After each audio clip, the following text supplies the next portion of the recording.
વલસાડના Lilapor coastal highway પર રેતી ભરેલી ટ્રક યુવાન પર ફળી વળતા યુવાને ઘટના સ્થળે જ જીવ ગુમાવ્યો। વલસાડના લીલાપોર કોસ્ટલ હાઈવે પર એક રેતી ભરેલી ટ્રકે નોકરી પર જઈ રહેલા યુવાનને અડફેટે લેતા યુવાને ઘટના સ્થળે જીવ ગુમાવ્યો હતો।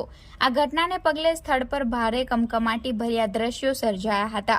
ત્યારે ઘણા વર્ષોથી લીલાપોર કોસ્ટલ હાઈવે રેતી ભરેલી ટ્રકોના અકસ્માતથી પ્રખ્યાત છે અને અવારનવાર આ માર્ગ પર યુવાનો યુવતીઓ સહિત અસંખ્ય પરિવારજનો પોતાના સ્વજનો ગુમાવ્યા છે। તેમ છતાં તંત્રના પેટનું પાણી હલતું નથી।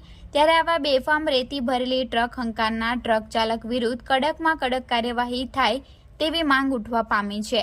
ત્યારે આ અકસ્માત અંગે ઘટના સ્થળેથી મળતી વધુ વિગતો મુજબ ગણદેવીના બીગરી ખાતે લીમડા ચોક ફળિયામાં રહેતા અને દમણ ઉબેર કંપનીમાં ફરજ બજાવતા 29 વર્ષીય સાગર કિશોરભાઈ મિસ્ત્રી સવારે પોતાના ઘરેથી નોકરી પર જવા માટે પોતાની બાઇક નંબર GJ21 AS 2040 પર જવા માટે નીકળ્યા હતા। જે દરમિયાન વલસાડના લીલાપોર કોસ્ટલ હાઈવે પરથી પસાર થઈ રહ્યા હતા।